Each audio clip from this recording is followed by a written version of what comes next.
नमस्कार। चाय पे चर्चा पे मैं विमल शर्मा। आज हमारे बीच एक होनहार बहुप्रतिभा के धनी डॉक्टर ऋषिदत्त पालीवाल है। वो एक इतिहासकार है, साहित्यकार है और लेखक हैं। साथ ही सरकारी सेवा में रहते हुए इतना समय निकाल लेते हैं कि इन सब काम में वो अपना पूरी शिद्दत है उनकी। तो हमारे बीच हैं डॉक्टर ऋषिदत्त पालीवाल। हम उनका स्वागत करते हैं डेजर्ट स्टॉर्म में।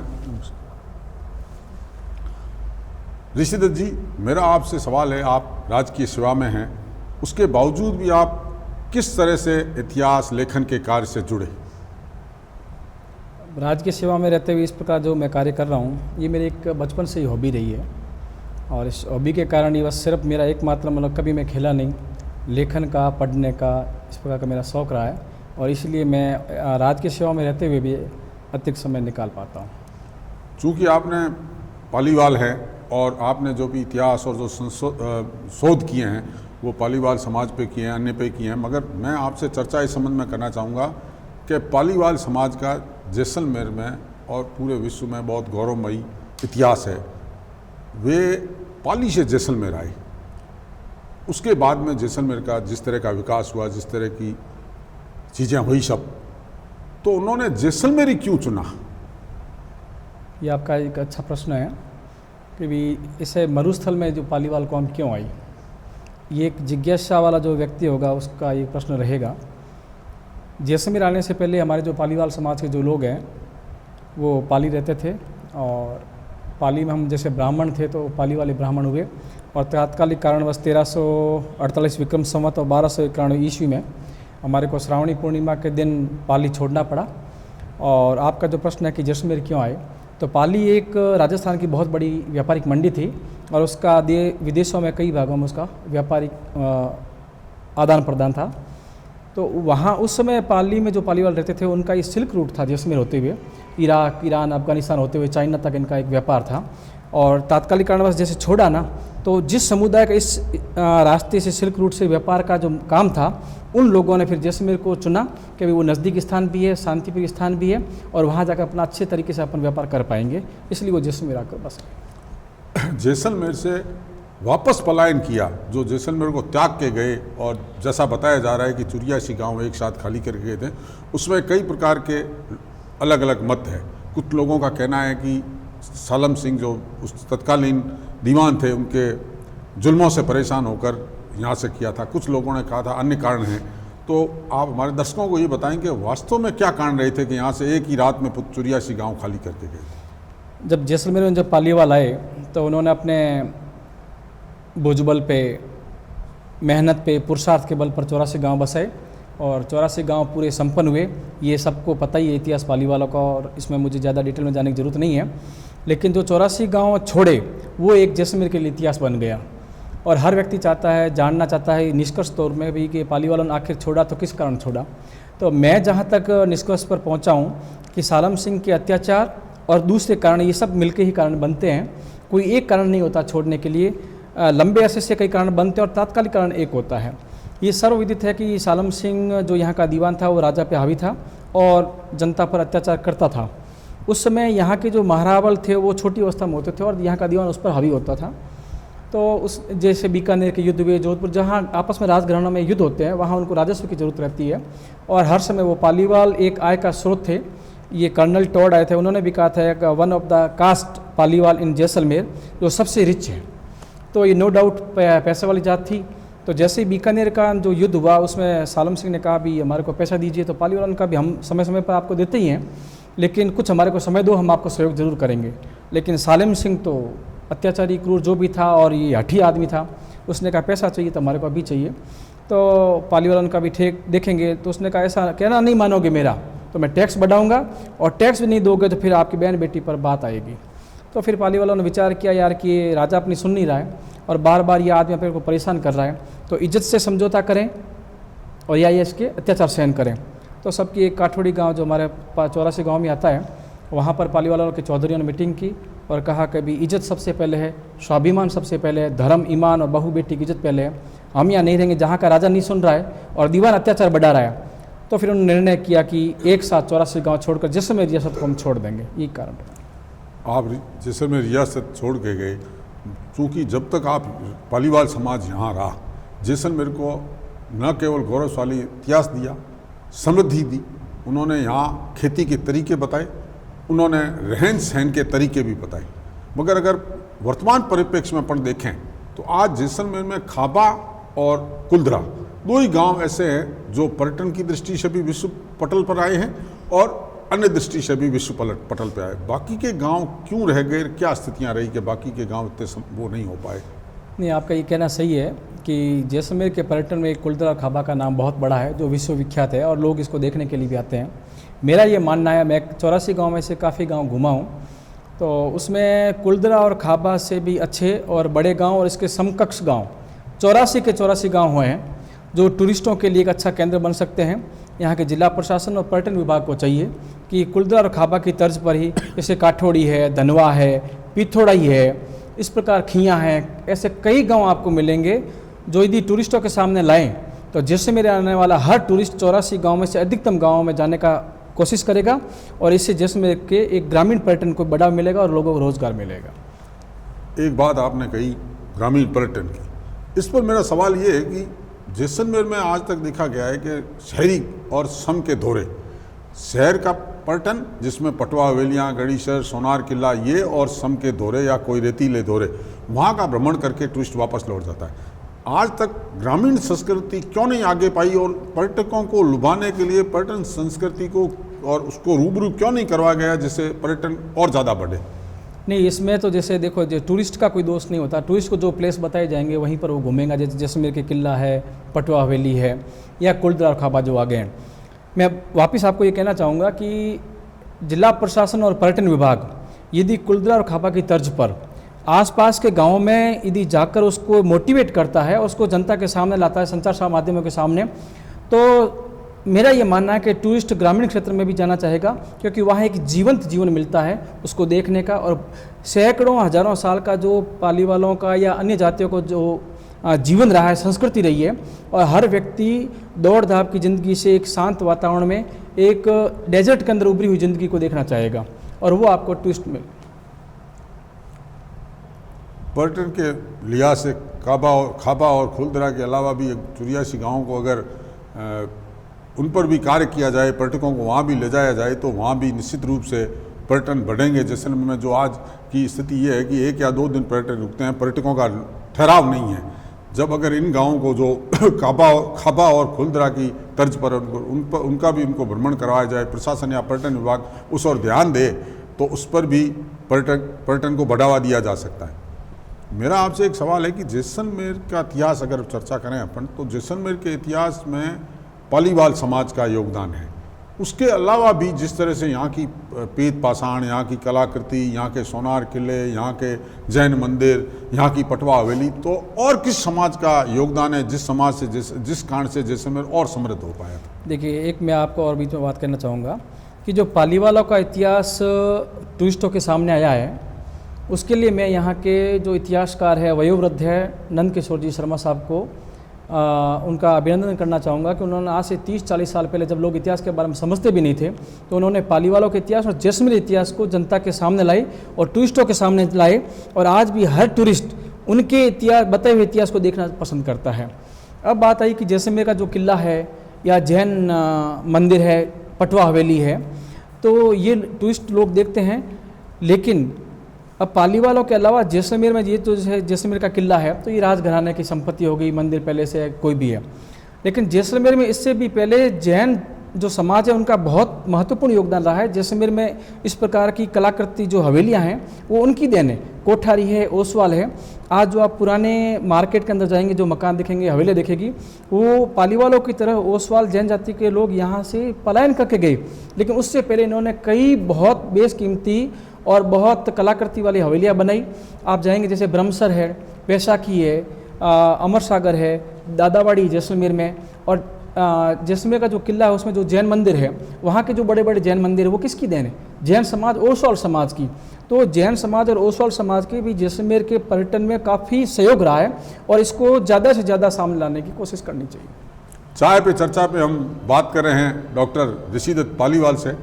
एक ब्रेक के बाद फिर उनसे चर्चा करेंगे जैसलमेर के इतिहास, कला और संस्कृति पर। नमस्कार, आप देख रहे हैं डेजर्ट स्टॉर्म न्यूज़। जैसलमेर से जुड़ी सही, सटीक और निष्पक्ष खबरें देखने के लिए हमारे चैनल को आज ही सब्सक्राइब कीजिए और बेल आइकन दबाना न भूलें ताकि आपको समय समय पर नोटिफिकेशन मिलता रहे। Desert Storm news Facebook, Instagram और ट्विटर पर भी अवेलेबल है, जिसका लिंक आपको नीचे डिस्क्रिप्शन बॉक्स में मिल जाएगा। आज ही हमारे चैनल को सब्सक्राइब, शेयर और फॉलो ज़रूर करें।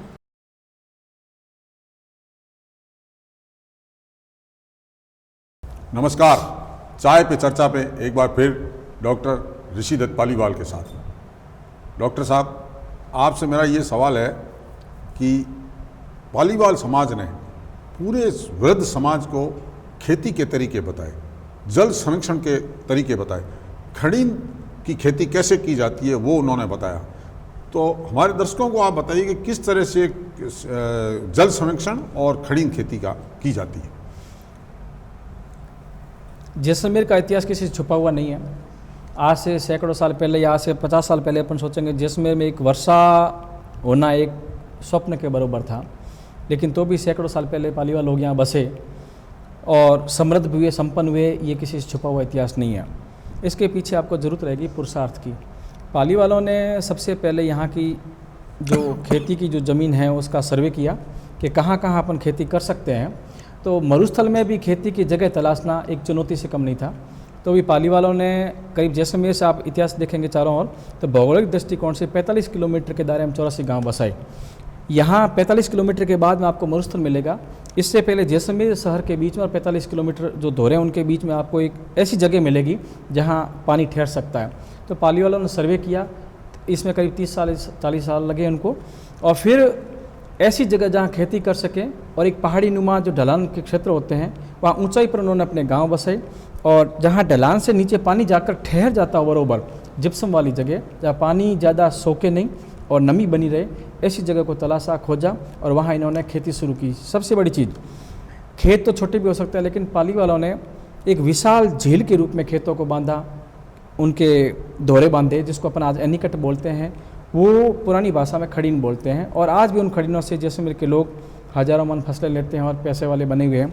तो उस समय भी पालीवालों ने साझा खेती, एक जैसे गांव के लोग हैं तो उस खड़ीन में एक साझा खेती की, पूरे गांव के लोग एक साथ खेती करते थे और उससे हज़ारों मन बो के फिर लाखों मन वो फसल लेते थे। और ये इतिहास भी कहता है और इतिहासकारों में और यहाँ की तवारीखों में भी ये चीज़ें दर्ज है कि जैसे बुद्ध झील है वो 20 वर्ग किलोमीटर की है, उसमें 20 वर्ग किलोमीटर में एक साथ खेती करते थे। मुहार की झील है, खड़ीन है, उसमें एक साथ खेती करते थे। ऐसे कई उदाहरण हैं जो खड़ीन पद्धति आज के किसानों को यहाँ का भ्रमण करवाना चाहिए सरकार को, और उनको बताना चाहिए कि आप एक साथ साझा खेती में कम बरसात में भी इस खड़ीन के माध्यम से लाखों मन फसल ले सकते हैं। आपको ये नहीं लगता कि जो वर्तमान परिप्रेक्ष्य में जिस तरह से पर्यटक आ रहे हैं, ऐसी दृष्टि में जिस तरह से गाइड उनको बताते हैं, आपको नहीं लगता कि अधूरा ज्ञान है या इतिहास एकदम समेटा हुआ नहीं है, जो हर गाइड या हर पर्यटक आए उसको वो एक ही बात बताए? कोई गाइड किसी मुद्दे पर अलग बात बताता है, कोई बात किसी मुद्दे पर अलग बताता है। आपको ऐसा नहीं लगता? नहीं, आप जो सही कह रहे हैं कि हर एक जो गाइड है जैसलमेर का जो इतिहास बताता है वो अपने अपने ज्ञान के अनुसार, अपनी जानकारी अनुसार टूरिस्ट को बताता होगा जो जैसी भाषा में समझता है। लेकिन मुझे ये लगता है कि जैसलमेर के पर्यटन पर काफ़ी गाइड डिपेंड है और उनमें और निखरता आए और उनका जो इतिहास बताने का तरीका है और उसमें निखार आए। इसके लिए जिला प्रशासन, पर्यटन विभाग को चाहिए कि ऐसे बुकलेट तैयार करे, जैसलमेर का इतिहास, जैसलमेर के आसपास के गाँव का इतिहास उनको लिख कर देवे, इंग्लिश और हिंदी या जो भी भाषा है उनमें, ताकि गाइड तो बताने के लिए तैयार है लेकिन उनको इतिहास की जानकारी के अभाव में कहीं न कहीं तो फ़र्क आएगा। तो एक रूपता लाने के लिए सरकार को प्रयास करने चाहिए। अब आपसे एक महत्वपूर्ण सवाल पूछना चाहूँगा कि जैसलमेर का इतिहास जो ढूंढा गया, लोगों ने इतिहास के बारे में पता किया, तो यहाँ के शिलालेखों का बहुत महत्व रहा है। और शिलालेखों के माध्यम से तो पिछले कुछ समय से देखा जा रहा है जिस तरह से आबादी बढ़ रही है, शिलालेखों का किस तरह से संरक्षण किया जाए या किस तरह से किया जाए। यह आपने बहुत अच्छा क्वेश्चन किया है कि इतिहास का आधार ही शिलालेख है और शिलालेख जैसे जैसे ख़त्म होंगे तो इतिहास आपका स्वाभाविक रूप से अपने आप ही स्वतः ही खत्म होता जाएगा, क्योंकि पुराने इतिहास को जानने का आधार शिलालेख है और एक तटस्थ और निष्पक्ष आधार है। तो आज 84 गांव जो पालीवालों के हैं उसमें आपको हज़ारों शिलालेख मिलेंगे। और ये तो पालीवाल समाज की बात हुई। उसके अलावा जैसलमेर शहर में, जैसलमेर के आसपास अन्य जातियों का जो इतिहास रहा है, जैसे आकल है, उसमें भीमदेव है, चालुक्य, चौहान वंश का जो युद्ध हुआ था उनके इतिहास वहाँ शिलालेख पड़े हैं। तो सरकार को चाहिए कि इस प्रकार के शिलालेखों को पंचायतों के जरिए, सरकार के कई फंड आते हैं उसके जरिए इनको तुरंत जितना हो सके जल्दी से जल्दी इनको संरक्षित करके, जीर्णोद्धार करके, इनके चारदीवारी बना के सुरक्षित करना चाहिए, ताकि टूरिस्ट ही नहीं, इतिहासकार जो शोधार्थी जो इतिहास और शोध करते हैं उनको भी एक आधार मिलेगा भी हम इस इतिहास के शिलालेखों के जरिए एक इतिहास को आगे ले जा सकते हैं। मैं आपसे एक महत्वपूर्ण सवाल इस तरह पूछना चाहूँगा, जिस तरह का आज का वर्तमान परिप्रेक्ष्य है, विश्व पूरे में यूँ कहें कि कुलधरा एक बहुत ही प्रसिद्ध गांव हो गया है, जिसके बारे में कहा जाता है, अनेक तरह की बातें की जाती है। कई चैनलों द्वारा अपनी टीआरपी बढ़ाने के लिए भूतवा भी बताया जा रहा है। तो आपका इस संबंध में क्या कहना है कि जो इस तरह से कहा जा रहा है कि कुलधरा भूत है वहाँ, या इस तरह से? नहीं, कुलधरा को भूतहा गांव कहना तो एकदम सरासर गलत है, क्योंकि देश में ऐसे कई स्थान हैं वहाँ जो निर्जन है, जहाँ कोई आता जाता नहीं, खंडर है, तो उनको स्वाभाविक रूप से भूतहा बोलते हैं। लेकिन कुलधरा भूतहा स्थान नहीं है, केवल मात्र टूरिस्ट में एक रहस्यमय टर्निंग पॉइंट देने के लिए इसको भूतहा गांव बताया गया था कि लोग एक रहस्य को लेते हुए उस गांव में जाए। लेकिन कुलधरा अपने आप में एक स्वाभिमान का प्रतीक है और एक नगर सभ्यता का एक स्वरूप है, एक मॉडल है। इस मॉडल के रूप में जनता के सामने, टूरिस्ट के सामने प्रशासन को लाना चाहिए। और भूतहा वाली बात तो जैसे कई चैनल वालों ने उठाई है तो हमने उसका विरोध भी किया है।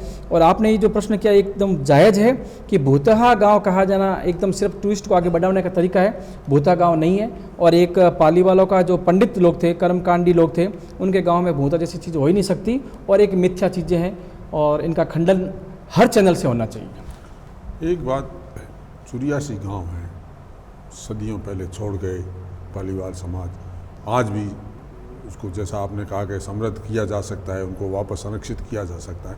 तो पालीवाल समाज ने कभी आगे आके ये प्रयास किया कि इन 84 गाँवों को पालीवाल समाज संरक्षित करेगा या हम करना चाहेंगे? ये भी आपका अच्छा क्वेश्चन है कि 92, 93 और 95 से लगातार हम लोग जिला प्रशासन को ज्ञापन भी दिए हैं कि भी कुलधरा खाबा जैसे कुछ गांव है जो पालीवाल समाज अपना संरक्षित या अपने कब्जे में लेकर उसको डेवलप कर सकता है।